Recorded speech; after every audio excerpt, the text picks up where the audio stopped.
ಸ್ನೇಹಿತರೆ ಹೇಗಿರುತ್ತೆ ಸ್ಟೇ ಮಾಡೋದಕ್ಕೆ ಅಂತ ಒಂದು ಮನೆಯನ್ನು ರೆಂಟ್ಗೆ ತಗೊಂಡಾಗ ವಿಚಿತ್ರ ಅನ್ನೋ ಥರ ಮನೆ ನೀವು ಅಂದುಕೊಂಡದನ್ನೆಲ್ಲ ಕೊಡ್ತಾ ಇದ್ರೆ ತುಂಬಾ ಚೆನ್ನಾಗಿರುತ್ತಲ್ವಾ. ಸೊ ಅದೇ ರೀತಿ ಯೂನಿಕ್ ಆಗಿರೋ ಮೂವಿನ ನಾವೀಗ ನೋಡ್ತಿರೋದು. ಅಸಲು ಈ ಮೂವಿಲಿ ಒಂದು ಕಪಲ್ಸ್ ಊರ ಸೇರೋ ಒಂದು ಮನೆಯನ್ನು ಖರೀದಿ ಮಾಡ್ತಾರೆ. ಆ ಮನೆಯಲ್ಲಿ ಒಂದು ಮಿಸ್ಟೀರಿಯಸ್ ಆಗಿರೋ ರೂಮ್ ಇರುತ್ತೆ. ಆ ರೂಮ್ ಅವರಿಗೆ ಏನು ಬೇಕೋ ಅದನ್ನೆಲ್ಲ ಕೊಡ್ತಾ ಇರುತ್ತೆ. ಉದಾಹರಣೆಗೆ ಬೇಕಾದಷ್ಟು ದುಡ್ಡು, ಊಟ ಮತ್ತು ಬಟ್ಟೆ. ಆದರೆ ಈ ರೂಮ್ ಇವರಿಗೆ ಇದನ್ನೆಲ್ಲ ಕೊಡೋದಕ್ಕೆ ಒಂದು ಷರತ್ತನ್ನು ಹಾಕಿರುತ್ತೆ. ಅಷ್ಟಕ್ಕೂ ಆ ರೂಮ್ ಇವರಿಗೆ ಎಲ್ಲ ರೀತಿಯ ಸೌಲಭ್ಯ ನೋಡೋದಕ್ಕೆ ಕಾರಣವಾದ್ರು ಏನು ಮತ್ತು ಅದು ಹಾಕಿರೋ ಷರತ್ತಾದರೂ ಏನು ಅನ್ನೋದನ್ನು ಈ ಮೂವಿಲಿ ತಿಳ್ತಾ ಹೋಗೋಣ. ಸೊ ನೀವಿನ್ನೂ ಸಹ ನಮ್ಮ ಚಾನಲ್ಗೆ ಸಬ್ಸ್ಕ್ರೈಬ್ ಮಾಡದೆ ನೀವು ವಿಡಿಯೋ ನೋಡ್ತಿದ್ರೆ ಪ್ಲೀಸ್ ಈಗಲಾದರೂ ಸಬ್ಸ್ಕ್ರೈಬ್ ಮಾಡಿಕೊಂಡು ನಮಗೆ ಸಪೋರ್ಟ್ ಮಾಡಬೇಕಾಗಿ ವಿನಂತಿ. ಮೂವಿ ಮೊದಲ ಸೀನ್ನಲ್ಲಿ ಕ್ಯಾಟ್ ಮತ್ತು ಮ್ಯಾಡಕ್ಸ್ ಅನ್ನೋ ದಂಪತಿಗಳು ತಮ್ಮ ಕಾರಲ್ಲಿ ಹೋಗ್ತಾ ಇರೋದನ್ನು ನಮಗೆ ತೋರಿಸ್ತಾರೆ. ನೋಡಿದರೆ ಅವರು ತಮ್ಮ ಹಳೆ ಸಿಟಿಯಿಂದ ಈ ಸಿಟಿಯಲ್ಲಿ ಒಂದು ಮನೆಗೆ ಶಿಫ್ಟ್ ಆಗ್ತಾ ಇರ್ತಾರೆ. ಅಸಲು ಇವರ ಹತ್ರ ತುಂಬ ದುಡ್ಡು ಇಲ್ಲದೇ ಇದ್ದಿದ್ದರಿಂದ ಕಡಿಮೆ ದುಡ್ಡಿಗೆ ಸೇಲ್ ಆಗ್ತಿರೋ ಊರಾಚೆ ಈ ಮನೆಯನ್ನು ಪರ್ಚೇಸ್ ಮಾಡ್ತಾರೆ. ಒಳಗೆ ಹೋಗಿ ನೋಡಿದ್ರೆ ಮನೆ ತುಂಬ ಹಳೆದಾಗಿ ಕಾಣ್ತಿರುತ್ತೆ. ಆದ್ರಿಂದ ಸ್ವಲ್ಪ ಕ್ಲೀನ್ ಮಾಡಿದ್ರೆ ಚೆನ್ನಾಗಿ ಕಾಣುತ್ತೆ ಅಂತ ಮನೆಯನ್ನು ಸ್ವಚ್ಛ ಮಾಡ್ತಾ ಇರ್ತಾರೆ. ಹೀಗೆ ಕ್ಲೀನ್ ಮಾಡ್ತಿರ್ಬೇಕಾದ್ರೆ ಹೀರೋಯಿನ್ಗೆ ಒಂದು ಕಬೋರ್ಡ್ನಲ್ಲಿ ಪಕ್ಷಿ ಸತ್ತು ಬಿದ್ದಿರೋದು ಕಾಣುತ್ತೆ. ಆದ್ರಿಂದ ಅದನ್ನು ಕೆಳಗೆ ತೆಂದು ಮಣ್ಣು ಮಾಡ್ತಿರ್ಬೇಕಾದ್ರೆ ಜೋರಾಗಿ ಪಟಾರ್ ಅಂತ ಶಬ್ದ ಕೇಳುತ್ತೆ. ಹೀರೋಯಿನ್ ಹಿಂದೆ ತಿರುಗಿ ನೋಡಿದಾಗಲೇ ಗೊತ್ತಾಗುತ್ತೆ ಗಂಡ ಕ್ಯಾಟರ್ ಮೇಲಿಂದ ಕೆಳಗೆ ವಸ್ತುಗಳನ್ನು ಬಿಸಾಕ್ತಾ ಇದ್ದಾನೆ ಅಂತ. ಆದರೆ ಆಶ್ಚರ್ಯಕರ ಸಂಗತಿ ಅಂದರೆ ಹೀರೋಯಿನ್ ಆ ಕಡೆ ತಿರುಗಿ ಈ ಕಡೆ ತಿರುಗುವಷ್ಟರಲ್ಲಿ ಹೂತಿದ್ದ ಪಕ್ಷಿ ಮಾಯವಾಗಿ ಬಿಟ್ಟಿರುತ್ತೆ. ಈ ಕಡೆ ನಮ್ಮ ಹೀರೋ ಮನೆಯಲ್ಲಿರೋ ಎಲ್ಲ ಡ್ಯಾಮೇಜ್ ವಸ್ತುಗಳನ್ನು ಬಿಸಾಕ್ತಿರ್ಬೇಕಾದ್ರೆ ಅವನಿಗೆ ಒಂದು ಕೀ ಸಿಗುತ್ತೆ. ಕೀ ವಿಚಿತ್ರವಾಗಿದೆ ಅಂತ ಅದನ್ನ ನೋಡ್ತಾ ಮತ್ತೆ ಕೇರ್ಲೆಸ್ಲಿ ಅದನ್ನು ಬಿಸಾಕಿ ಬಿಡ್ತಾನೆ. ಹೇಗೋ ಕಪಲ್ಸ್ ಮನೆಯನ್ನೆಲ್ಲ ಪೂರ್ತಿಯಾಗಿ ಸ್ವಚ್ಛ ಮಾಡಿಬಿಡ್ತಾರೆ. ಆಗ ನಮ್ಮ ಹೀರೋಗೆ ವಾಲ್ ಪೇಪರ್ ಹಿಂದೆ ಒಂದು ಮಿಸ್ಟೀರಿಯಸ್ ಆಗಿರೋ ಡೋರ್ ಇರೋದು ಕಾಣುತ್ತೆ. ಓ ಆಗಲಿ ನಾನು ಬಿಸಾಕಿದ್ದ ಕೀ ಈ ಡೋರ್ದ ಅಂತ ಮತ್ತೆ ಕೀಯನ್ನು ಹುಡುಕಿ ಮೇಲೆ ತರ್ತಾನೆ. ನೆಕ್ಸ್ಟ್ ಸೀನಲ್ಲಿ ಗಂಡ ಹೆಂಡತಿ ಇಬ್ಬರು ಸೇರಿ ಆ ಡೋರನ್ನು ಓಪನ್ ಮಾಡಿ ಭಯಪಡ್ತಾ ನಿಧಾನವಾಗಿ ಒಳಗಡೆ ಹೋಗ್ತಾ ಇರೋದನ್ನು ನಮಗೆ ತೋರಿಸ್ತಾರೆ. ಎಲ್ಲ ಹಾರರ್ ಮೂವೀಸ್ಗಳಲ್ಲಿ ಯಾವ ರೀತಿ ಲೈಟ್ಸ್ಗಳು ಕುಣ್ತಾ ಇರ್ತಾವೋ ಅದೇ ರೀತಿ ಇಲ್ಲಿ ಕೂಡ ಲೈಟ್ಸ್ಗಳು ವೇಗವಾಗಿ ಆನ್ ಆ್ಯಂಡ್ ಆಫ್ ಆಗ್ತಾ ಕುಣ್ತಾ ಇರ್ತವೆ. ಆದ್ದರಿಂದ ಈ ಟೈಮಲ್ಲಿ ಒಳಗಡೆ ಹೋಗೋದು ಸರಿಯಲ್ಲ ಅಂತ ಇಬ್ಬರು ಹೊರಗಡೆ ಬಂದು ಬಿಡ್ತಾರೆ. ನೆಕ್ಸ್ಟ್ ಸೀನಲ್ಲಿ ರಾತ್ರಿ ಆಗಿರುತ್ತೆ. ಈ ಕಡೆ ಗಂಡ ಹೆಂಡತಿ ಮಾತನಾಡ್ತಾ ರೆಸ್ಟ್ ಮಾಡ್ತಿರ್ಬೇಕಾದ್ರೆ ಮ್ಯಾಡಕ್ಸ್ ಎಲೆಕ್ಟ್ರಿಕಲ್ ಮೆಕ್ಯಾನಿಕ್ನ ಒಬ್ಬರಿಗೆ ಫೋನ್ ಮಾಡಿ ನಾಳೆ ನಮ್ಮ ಮನೆಗೆ ಬನ್ನಿ ಅಂತ ಲೊಕೇಶನನ್ನು ಶೇರ್ ಮಾಡ್ತಾಳೆ. ನೆಕ್ಸ್ಟ್ ಡೇ ಅವರ ಮನೆಗೆ ಒಬ್ಬ ಎಲೆಕ್ಟ್ರಿಷಿಯನ್ ಬರ್ತಾನೆ. ಆಗ ನಮ್ಮ ಹೀರೋ ಆ ವ್ಯಕ್ತಿಯನ್ನು ಮನೆಯ ಗ್ರೌಂಡ್ ಫ್ಲೋರ್ಗೆ ಕರ್ಕೊಂಡು ಹೋಗ್ತಾನೆ.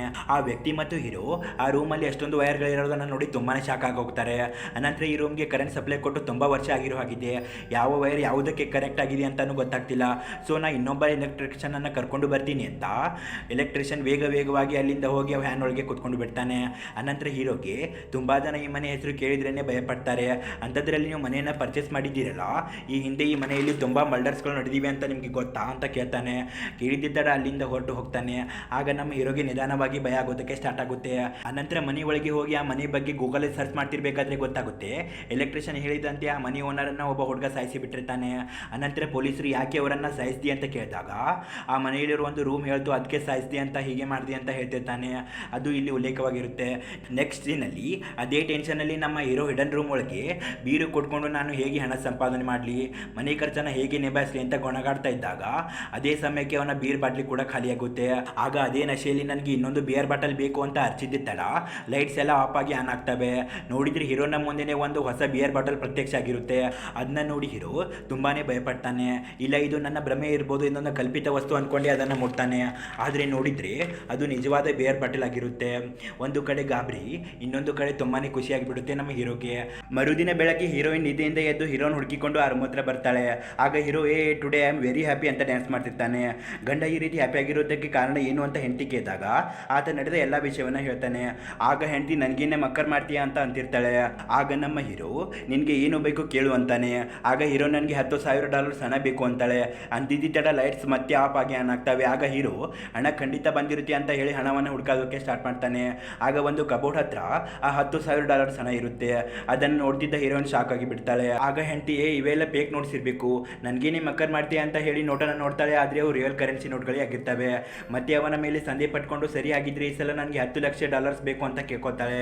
ಮತ್ತೆ ಲೈಟ್ಸ್ ಆಫ್ ಆಗಿ ಆನ್ ಆಗ್ತವೆ.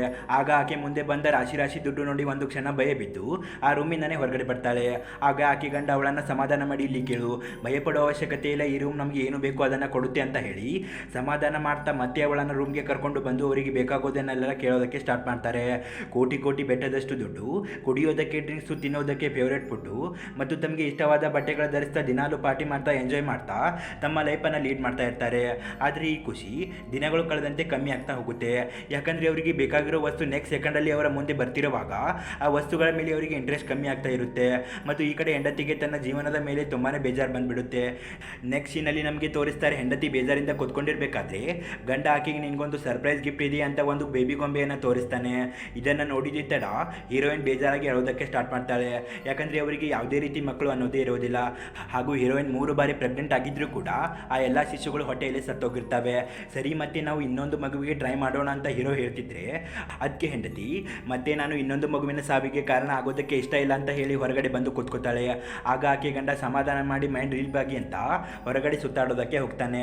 ನಂತರದ ಸೀನಲ್ಲಿ ಹೀರೋ ಮನೆಗೆ ವಾಪಸ್ ಬಂದಾಗ ಒಂದು ಮಗು ಅಳುವ ಶಬ್ದ ಕೇಳಿ ಹತ್ರ ಹೋಗಿ ನೋಡಿದಾಗಲೇ ಗೊತ್ತಾಗುತ್ತೆ ಹೀರೋಯಿನ್ ಆ ರೂಮಿಂದ ಒಂದು ಮಗುವನ್ನು ಪಡೆದಿದ್ದಾಳಂತ. ಅದಕ್ಕೆ ಹೀರೋಗೆ ಸಿಕ್ಕಾಪಟ್ಟೆ ಕೋಪ ಬಂದು ನೀನು ಈ ರೀತಿ ಯಾಕೆ ಮಾಡಿದೆ, ಇದು ಪ್ರಕೃತಿಗೆ ವಿರುದ್ಧವಾದ ಕೆಲಸ, ಆ ಮಗು ಬೆಳೆಯೋದು ಯಾವ ರೀತಿ ರಿಯಾಕ್ಟ್ ಮಾಡುತ್ತೋ ಅಂತ ಯಾರಿಗೂ ಸಹ ಗೊತ್ತಿಲ್ಲ, ಯಾಕಂದರೆ ಅದೊಂದು ಇಲ್ಲಿಗಲ್ ಪ್ರಾಡಕ್ಟ್ ಅಂತ ಅನಿಸ್ತಾನೆ. ಆದರೆ ಹೀರೋಯಿನ್ ಆ ಮಗುವಿಗೆ ತುಂಬಾ ಹಚ್ಕೊಂಡು ಬಿಟ್ಟಿದ್ರಿಂದ ಅವಳಿಗೆ ಮಗುವನ್ನು ವಾಪಸ್ ಕೊಡೋದಕ್ಕೆ ಇಷ್ಟ ಇರೋದಿಲ್ಲ. ಆದ್ದರಿಂದ ಆ ರೂಮ್ಗೆ ಹೋಗಿ ಹೀರೋನೇ ಹೇಳಬೇಕು ಅನ್ಕೋತಾನೆ. ಆದರೆ ನಾನು ಒಂದು ಪುಟ್ಟ ಮಗುವನ್ನು ಹತ್ಯೆ ಮಾಡ್ತಿದ್ದೀನಿ ಅನ್ಕೊಂಡುಕೊಂಡಿದ್ದರಿಂದ ಅವನ ಬಾಯಿಂದ ಮಾತೇ ಬರೋದಿಲ್ಲ. ಆಗ ಹೆಂಡತಿ ಖುಷಿಯಿಂದ ಇದು ನನ್ನ ಮಗು, ನಾನೇ ಇದನ್ನು ಸಾಕ್ತೀನಿ ಅಂತ ತುಂಬ ಹಚ್ಕೊಂಡು ಬಿಡ್ತಾಳೆ. ಆದರೆ ಈ ಕಡೆ ಹೀರೋಗೆ ಸಿಕ್ಕಾಪಟ್ಟೆ ಭಯ ಸ್ಟಾರ್ಟ್ ಆಗಿ ತಾನು ಮೊದಲೇ ಇಂಟರ್ನೆಟ್ಟಲ್ಲಿ ನೋಡಿದ ಓನರನ್ನು ಹತ್ಯೆಗೆ ಇದ್ದ ಜಾಂಡು ಜೈಲಿನಲ್ಲಿ ಇರೋದ್ರಿಂದ ಈ ರೂಮ್ ಬಗ್ಗೆ ಅವನಿಗೆ ತುಂಬ ವಿಷಯ ಗೊತ್ತಿರುತ್ತೆ ಅಂತ ಅವನನ್ನು ಭೇಟಿಯಾಗೋದಕ್ಕೆ ಹೋಗಬೇಕು ಅಂತ ಆ ಮನೆಯಲ್ಲಿರೋ ಸ್ವಲ್ಪ ಹಣವನ್ನು ತೆಗೆದುಕೊಂಡು ಹೋಗ್ತಾನೆ. ನಂತರದ ಸೀನಲ್ಲಿ ನಮ್ಮ ಹೀರೋ ಮತ್ತು ಜಾಂಡು ಮಾತಾಡ್ತಾ ಇರೋದನ್ನು ನಮಗೆ ತೋರಿಸ್ತಾರೆ. ಇಲ್ಲಿ ಜಾಂಡು ನೀವು ಆ ಊರಾಚೆ ಮನೆಯಲ್ಲಿ ಇದ್ದೀರಾ ಅಂತ ಕೇಳಿದಾಗ ಅದಕ್ಕೆ ಹೀರೋ ಹೌದು ಅಂತ ಇದ್ದಾಗ ಜಾಂಡು ನಗ್ತಾ ಅದರಲ್ಲಿರೋ ಆ ರೂಮ್ ನೀವು ಏನಕ್ಕೆ ಬೇಡ್ತಿರೋ ಅದನ್ನು ಕೊಡುತ್ತೆ ಅಲ್ವಾ ಅಂತ ಹೇಳಿ ಇಲ್ಲಿ ಕೇಳಿ ಅಂತ ಒಂದು ಭಯಾನಕ ಶಾಕಿಂಗ್ ಟ್ವಿಸ್ಟನ್ನು ರಿವೀಲ್ ಮಾಡ್ತಾನೆ. ಅದೇನೆಂದರೆ ಆ ರೂಮಲ್ಲಿ ಸೃಷ್ಟಿಯಾಗುವ ವಸ್ತುಗಳು ಆ ರೂಮಲ್ಲಿ ಮಾತ್ರವೇ ಕೆಲಸಕ್ಕೆ ಬರ್ತವೆ, ಒಂದು ವೇಳೆ ಹೊರಗೆ ಬಂದರೆ ಸುಟ್ಟು ಮಾಯವಾಗ್ತವೆ ಅಂತ ಹೇಳ್ತಾನೆ. ಇಲ್ಲಿ ಕೇಳು, ನೀನು ಈಗಲೇ ಆ ಮನೆಯನ್ನು ಖಾಲಿ ಮಾಡಿ ಹೊರಗಡೆ ಸುಖವಾದ ಜೀವನ ನಡೆಸು ಅಂತ ಹೇಳಿ ಅಲ್ಲಿಂದ ಜಾಂಡು ಎದ್ದು ಹೋಗ್ತಾನೆ. ಇದಾದ ನಂತರ ನಮ್ಮ ಹೀರೋ ಕಾರ್ಗೆ ಫ್ಯೂಯಲ್ ಹಾಕಿಸಿ ಇನ್ನೇನೋ ದುಡ್ಡು ಕೊಡಬೇಕು ಅಂತ ಜೇಬಿಗೆ ಕೈ ಹಾಕಿದ್ದೆ ತಡ ಜಾಂಡು ಹೇಳಿದಂತೆ ಆ ಕರೆನ್ಸಿ ನೋಟು ಸುಟ್ಟು ಭಸ್ಮವಾಗಿ ಬಿಡ್ತವೆ. ಹೇಗೋ ಅಲ್ಲಿ ಮ್ಯಾನೇಜ್ ಮಾಡಿ ಸೀದಾ ಅವನ ಮನೆಗೆ ಬಂದವನೇ ಮನೆಯಲ್ಲಿರೋ ದುಡ್ಡನ್ನು ಹೊರಗಡೆ ಬಿಸಾಕಿಬೇಕಾದ್ರೆ ಅವೆಲ್ಲ ಗಾಳಿಯಲ್ಲಿ ಮಾಯವಾಗ್ತವೆ. ಇದಾದ ನಂತರ ರೂಮಿಂದ ಪಡೆದ ಎಲ್ಲ ವಸ್ತುವನ್ನು ಹೊರಗೆ ಇಟ್ಟು ನೋಡಿದಾಗ ಅವು ಕೂಡ ಡೆಸ್ಟ್ರಾಯ್ ಆಗ್ತಾ ಇರ್ತವೆ. ಅದೇ ಟೈಮ್ಗೆ ಹೆಂಡತಿ ಮಗುನ ಎತ್ಕೊಂಡು ಹೊರಗಡೆ ಹೋಗ್ತಿರೋದನ್ನು ನೋಡಿ ನಿಲ್ಲು, ಮಗುವನ್ನು ಹೊರಗಡೆ ತಗೊಂಡು ಹೋಗಬೇಡ ಅಂತ ಹೇಳ್ತಾನೆ. ಎಷ್ಟೇ ಚೀರಿ ಹೇಳಿದರೂ ಕೂಡ ಹೆಂಡತಿ ಅವನ ಮಾತನ್ನು ಕೇಳದೆ ಹೊರಗಡೆ ಹೋಗಿ ಬಿಡ್ತಾಳೆ. ಇದ್ದಕ್ಕಿದ್ದಂತೆ ಮಗು ಜೋರಾಗಿ ಹೇಳ್ತಾ ಇರುತ್ತೆ. ನೋಡ್ತಿದ್ದಂತೆ ಮಗು ವೇಗವಾಗಿ ಬೆಳೆಯೋದಕ್ಕೆ ಸ್ಟಾರ್ಟ್ ಆಗಿದ್ದರಿಂದ ಇದನ್ನು ನೋಡ್ತಿದ್ದ ಗಂಡ ಅಲ್ಲಿಗೆ ಬಂದು ಆ ಮಗುವನ್ನು ಮತ್ತೆ ರೂಮ್ಗೆ ತರ್ತಾನೆ. ಕೇವಲ 30 ಸೆಕೆಂಡ್ಗಳಲ್ಲಿ ಆ ಮಗು 10 ರಿಂದ 12 ವರ್ಷ ವಯಸ್ಸಿನ ಹುಡುಗನಾಗೋಗಿರ್ತಾನೆ. ಅಸಲು ಮನೆ ಹೊರಗೆ ಕೊಂಡೊಯ್ದ ವಸ್ತುಗಳು ಎಕ್ಸ್ಟ್ರೀಮ್ ಎಂಡ್ ಆಗಿ ಡೆಸ್ಟ್ರಾಯ್ ಆಗ್ತಿರ್ತವೆ. ಆದರೆ ಈ ಮಗು ಇನ್ನೂ ಎಕ್ಸ್ಟ್ರೀಮ್ ಎಂಡ್ ಆಗದೇ ಇದ್ದಿದ್ದರಿಂದ ಬದುಕಿರುತ್ತೆ. ಈ ಮಗು ಇನ್ನೂ 1 ನಿಮಿಷ ಹೊರಗೆ ಇದ್ದಿದ್ರೆ ಅವರ ಕಣ್ಮುಂದಿನ ವಯಸ್ಕನಾಗಿ ಮುದುಕನಾಗಿ ಸತ್ತೋಗ್ತಿದ್ದ. ಅನಂತರ ಆ ಹುಡುಗನಿಗೆ ಶೇನ್ ಅಂತ ಹೆಸರಿಟ್ಟು ಸ್ನಾನ ಮಾಡಿಸಿ ಒಂದು ರೂಮಲ್ಲಿ ಮಲಗಿಸಿ ಹೀರೋಯಿನ್ ಹೊರಗೆ ಬಂದಾಗ ಹೀರೋ ಈ ರೂಮ್ ಬಗ್ಗೆ ಜಾಂಡು ತಿಳಿಸಿದ ಎಲ್ಲ ವಿಷಯಗಳನ್ನು ಅವಳ ಮುಂದೆ ಹೇಳ್ತಾನೆ. ವಿವರಿಸಿ ಹೇಳ್ತಿರುವಾಗ ಆ ಮಗು ಕೂಡ ಹೊರಗೆ ಹೋದರೆ ಡೆಸ್ಟ್ರಾಯ್ ಆಗುತ್ತೆ ಅಂತ ಹೇಳ್ತಿದ್ದಾಗಲೇ ಶೇನ್ ಅಲ್ಲಿಗೆ ಬಂದು ಅವರ ಮಾತನ್ನು ಕೇಳಿಸಿಕೊಳ್ತಿರ್ತಾನೆ. ಆಗ ಹೀರೋಯಿನ್ ಅವನನ್ನು ಸಮಾಧಾನ ಮಾಡಿ ನಾನು ನಿನ್ನ ತಾಯಿ, ನಿನಗೆ ಏನೂ ಆಗಲ್ಲ ಅಂತ ತಪ್ಕೋತಾಳೆ. ನೆಕ್ಸ್ಟ್ ಸೀನಲ್ಲಿ ನಮಗೆ ತೋರಿಸ್ತಾರೆ ಆ ಮಗುವಿನ ಮೇಲೆ ಹೀರೋಗೆ ಸ್ವಲ್ಪ ಕೂಡ ವಿಶ್ವಾಸ ಇರದೆ ಫ್ಯೂಚರಲ್ಲಿ ಹೇಗೆ ರಿಯಾಕ್ಟ್ ಮಾಡ್ತಾನೋ ಏನೋ ಅಂತ ಒಂದು ಗನ್ನನ್ನು ತಂದು ಅದನ್ನು ಯೂಸ್ ಮಾಡೋದನ್ನು ಕಲಿತಾ ಇರ್ತಾನೆ.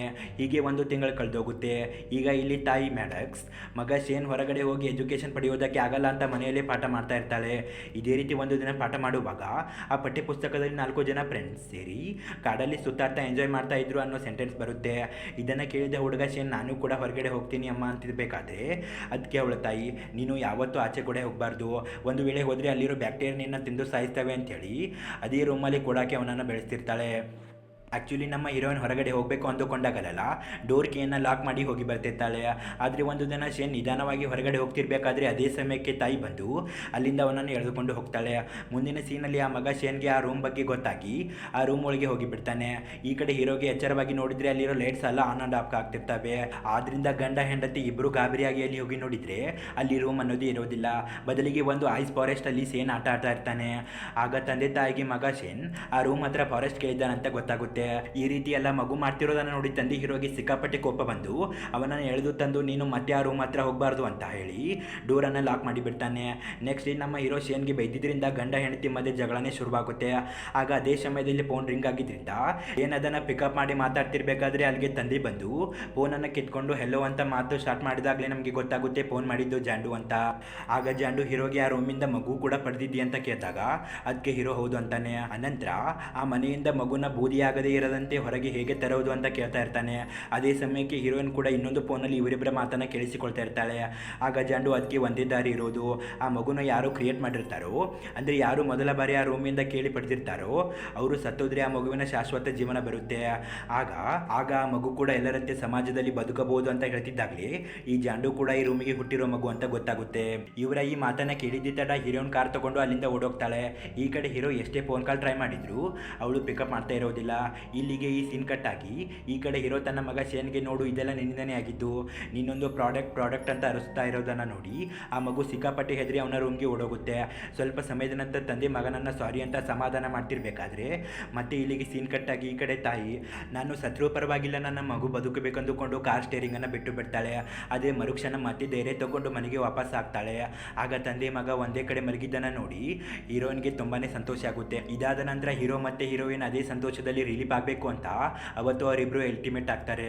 ಆದರೆ ಈ ಕಡೆ ಆ ಹುಡುಗ ವಿಚಿತ್ರವಾಗಿ ಆಡ್ತಾ ಅವರಿಬ್ಬರು ಅಲ್ಟಿಮೇಟ್ ಆಗೋದನ್ನು ಒಂದು ಕಡೆ ಬಚ್ಚಿಟ್ಕೊಂಡು ನೋಡ್ತಾ ಇರ್ತಾನೆ. ಇದಾದ ನಂತರ ಬೆಳಗ್ಗೆ ಎದ್ದು ನೋಡಿದರೆ ಮತ್ತೆ ಗಂಡ ಹೆಂಡತಿಗೆ ಮಗ ಕಾಣಿಸ್ತಾ ಇರೋದಿಲ್ಲ. ಆದ್ರಿಂದ ಓಡಿ ಹೋಗಿ ಮನೆಯಲ್ಲೇ ಹುಡುಕಾಡ್ತಾರೆ. ಆಗ ಕೊನೆಗೆ ಮೇನ್ ಡೋರ್ ಓಪನ್ ಆಗಿರೋದನ್ನು ನೋಡಿ ಓಡಿ ಬಂದು ನೋಡಿದರೆ ಅಲ್ಲೇ ಪಕ್ಕದಲ್ಲಿ ಅವರ ಮಗ 25 ವರ್ಷದವನಷ್ಟು ದೊಡ್ಡವನಾಗಿರೋದನ್ನು ನೋಡಿ ಮಗ ಶೇನ್ 10 ಸೆಕೆಂಡ್ ಅಷ್ಟು ಹೊರಗಡೆ ಹೋಗಿ ವಾಪಸ್ ಬಂದಿದ್ದಾನೆ ಅಂತ ಗೊತ್ತಾಗುತ್ತೆ. ಆದರೆ ಈಗ ಅವನಿಗೆ ಅವರ ತಂದೆ ಮೇಲೆ ಇದ್ದ ಭಯ ಎಲ್ಲ ಹೊರಟು ಹೋಗಿ ಅವರ ಮನೆಯಲ್ಲಿ ಬಚ್ಚಿಟ್ಟಿದ್ದ ಗನ್ ತಗೊಂಡು ಬಂದು ತಂದೆ ಮೇಲೆ ಅಟ್ಯಾಕ್ ಮಾಡಿ ಸಾಯಿಸೋದಕ್ಕೆ ಟ್ರೈ ಮಾಡ್ತಿರ್ತಾನೆ. ಆಗ ನಮ್ಮ ಹೀರೋನ್ ಮಗು, ನನ್ನ ಮಾತು ಕೇಳು, ನೀನು ನನ್ನ ಮಗ ಈ ರೀತಿ ಹಠ ಮಾಡಬಾರ್ದು ಅಂತ ಸಮಾಧಾನ ಮಾಡ್ತಿರ್ಬೇಕಾದ್ರೆ ಇದೇ ಸರಿಯಾದ ಸಮಯ ಅಂತ ಹೀರೋ ಶೇನ್ ಮೇಲೆ ಅಟ್ಯಾಕ್ ಮಾಡಿ ಗನ್ನನ್ನು ಕಿತ್ಕೊಳ್ಳೋ ಬರೋದಲ್ಲಿ ಹೀರೋಯಿನನ್ನು ತಳ್ಳಿದ್ರಿಂದ ಅವಳು ಒಂದು ಕಬ್ಬಿಣದ ವಸ್ತುವಿಗೆ ಡಿಕ್ಕಿ ಹೊಡೆದು ಅನ್ಕಾನ್ಸಿಯಸ್ ಆಗೋಗ್ತಾಳೆ. ಇಲ್ಲಿಗೆ ಈ ಸೀನ್ ಕಟ್ ಆಗಿ ಮುಂದಿನ ಸೀನ್ನಲ್ಲಿ ಹೀರೋಯಿನ್ಗೆ ಎಚ್ಚರ ಆದಾಗ ಆಕೆ ಮುಂದೆ ಹೀರೋ ಇರ್ತಾನೆ. ಎದ್ದೋಳೆ ನನ್ನ ಮಗು ಎಲ್ಲ ಅಂತ ಕೇಳಿದಾಗ ನಾವಿಬ್ರು ಜಗಳ ಆಡ್ತಿರ್ಬೇಕಾದ್ರೆ ಮಿಸ್ಫೈರ್ ಆಗಿ ಅವನಿಗೆ ಬಂದೂಕಿನ ಗಂಡು ಬಿದ್ದು ಅವನು ಸತ್ತೋದ ಅಂತ ಹೇಳ್ತಾನೆ. ಇದರಿಂದ ಬೇಜಾರಾದ ಹೀರೋ, ನನ್ನ ಮಗ ಸತ್ತೋದ ಮನೆಯಲ್ಲಿ ನಾನು ಇರೋದಕ್ಕೆ ಇಷ್ಟ ಇಲ್ಲ ಅಂತಿದ್ದಿತ್ತಲ್ಲ. ಈ ಕಡೆ ಹೀರೋ ಅರ್ಚುತ್ತಾ ಏನು ಬೇರೆ ಮನೇನ ಅಂತ ಭಯ ಪಡ್ತಿರೋದನ್ನ ನೋಡಿ ನಮ್ಮ ಹೀರೋಯಿನ್ಗೆ ಸ್ವಲ್ಪ ಡೌಟ್ ಆಗೋದಕ್ಕೆ ಶುರು ಆಗುತ್ತೆ. ಇಲ್ಲಿಂದ ಮೂವಿಲಿ ಟ್ವಿಸ್ಟ್ ಮೇಲೆ ಟ್ವಿಸ್ಟ್ ಶುರು ಆಗುತ್ತೆ. ಊಟ ಮಾಡಿದ ನಂತರ ಹೀರೋ ಒಂದು ಕಡೆ ಕುತ್ಕೊಂಡಿರ್ಬೇಕಾದ್ರೆ ಹೀರೋ ಮತ್ತೆ ಇಂಟಿಮೇಟ್ ಆಗಬೇಕು ಅನ್ಕೋತಿರುವಾಗ ಅಮ್ಮನಿಗೆ ಹೀಗೆ ಮಾಡಿದ್ರೆ ಇಷ್ಟ ಅಲ್ವಾ ಅನ್ನೋ ವಿಚಿತ್ರ ಧ್ವನಿಯಲ್ಲಿ ಮಾತಾಡಿದಾಗಲೇ ಗೊತ್ತಾಗುತ್ತೆ ತನ್ನ ಮಗ ಶೇನ್ ಆ ರೂಮ್ಗೆ ಹೋಗಿ ಗಂಡನ ವೇಷ ಪಡೆದಿದ್ದಾನಂತ. ಇಲ್ಲಿಗೆ ಈ ಸೀನ್ ಕಟ್ ಆಗಿ ಈ ಕಡೆ ಅನ್ಕಾನ್ಸಿಯಸ್ ಆಗಿ ಬಿದ್ದ ರಿಯಲ್ ಹೀರೋ ಈಗ ಎದ್ದು ಹೆಂಡತಿಗಾಗಿ ಹುಡುಕಾಟ ನಡೆಸಿರ್ಬೇಕಾದ್ರೆ ಲೈಟ್ಸ್ ಆನ್ ಆ್ಯಂಡ್ ಆಫ್ ಆಗಿರೋದನ್ನು ನೋಡಿ ಆ ಸೀಕ್ರೆಟ್ ರೂಮ್ ಒಳಗೆ ಬಂದಾಗ ಆ ರೂಮಲ್ಲಿ ಒಂದು ಫಾರೆಸ್ಟ್ ಇರುತ್ತೆ. ಫಾರೆಸ್ಟ್ ಒಳಗೆ ಮತ್ತೊಂದು ಮನೆ ಇರೋದನ್ನು ನೋಡಿ ಹೀರೋ ಶಾಕ್ ಆಗಿ ಆ ಮನೆ ಹತ್ರ ಓಡೋಗ್ತಾನೆ. ಆದರೆ ಈ ಕಡೆ ಶೇನ್ ತನ್ನ ತಾಯಿ ಮೇಲೆ ಅಟ್ಯಾಕ್ ಮಾಡಿ ಅತ್ಯಾಚಾರ ಮಾಡಿಬಿಟ್ಟಿರ್ತಾನೆ. ಅನಂತರ ಅಮ್ಮ ಹೊರಗಡೆ ನಿಧಾನವಾಗಿ ಬರ್ತಿರ್ಬೇಕಾದ್ರೆ ನಿಜವಾದ ಹೀರೋ ಬಂದು, ಮ್ಯಾಡಕ್ಸ್ ನಡಿ ನಾವು ಇಲ್ಲಿಂದ ತಪ್ಪಿಸಿಕೊಳ್ಳೋಣ ಅಂತಿರ್ಬೇಕಾದ್ರೆ ಅದೇ ಸಮಯಕ್ಕೆ ತಂದೆ ವೇಷದಲ್ಲಿದ್ದ ಶೇನ್ ಅವನು ನಿಜವಾದ ಗಂಡ ಅಲ್ಲ ಅಂತ ಅವಳನ್ನು ಎಳೆದುಕೊಂಡು ಒಯ್ತಿರ್ಬೇಕಾದ್ರೆ ಹೀರೋಯಿನ್ ಪ್ಲಾನ್ ಮಾಡಿ ಮಗ ಶೇನ್ ಅಂತ ಕೂಗಿದ್ದೆ ತಡ ಆ ವ್ಯಕ್ತಿ ಹಿಂದೆ ತಿರುಗಿ ನೋಡ್ತಾನೆ. ಆಗ ಇದು ಶೇನ್ ಅಂತ ಹೀರೋಯಿನ್ಗೆ ಕನ್ಫರ್ಮ್ ಆಗಿ ಅವನನ್ನು ತಳ್ಳಿ ನಿಜವಾದ ಹೀರೋನ ಜೊತೆ ರೂಮಿಂದ ಎಸ್ಕೇಪ್ ಆಗಬೇಕಾದ್ರೆ ಶೇನ್ ಕೂಡ ಅವರ ಹಿಂದೆ ಫಾಲೋ ಮಾಡಿ ಓಡಿ ಬರ್ತಾನೆ. ಆಗ ವಿಧಿ ಇಲ್ಲದೆ ಗಂಡ ಹೆಂಡತಿ ಒಂದು ಪ್ಲಾನ್ ಮಾಡಿ ನಿಜವಾದ ಮನೆಯಿಂದ ಹೊರಗೆ ಬಂದಿದ್ದೆ ತಡ ಶೇನ್ ಕೂಡ ಹೊರಗೆ ಬಂದ್ಬಿಡ್ತಾನೆ.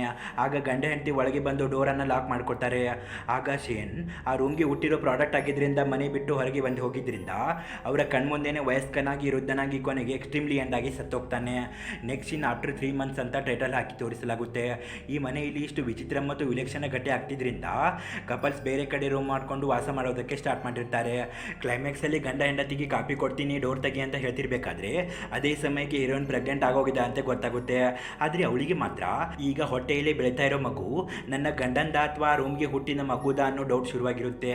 ಇಲ್ಲಿಗೆ ಈ ಮೂವಿ ಎಂಡ್ ಆಗುತ್ತೆ. ಹೇಗಿದೆ ಫ್ರೆಂಡ್ಸ್ ಮೂವಿ? ನಿಮಗೇನಾದರೂ ಈ ಮೂವಿ ಇಷ್ಟ ಆಗಿದ್ರೆ ಈ ವಿಡಿಯೋಗೆ ಒಂದು ಲೈಕ್ ಕೊಡಿ ಮತ್ತು ನಮ್ಮ ಚಾನಲ್ಗೆ ಸಬ್ಸ್ಕ್ರೈಬ್ ಮಾಡೋದನ್ನು ಮಾತ್ರ ಮರಿಬೇಡಿ. Thank you for watching friends. Have a nice day.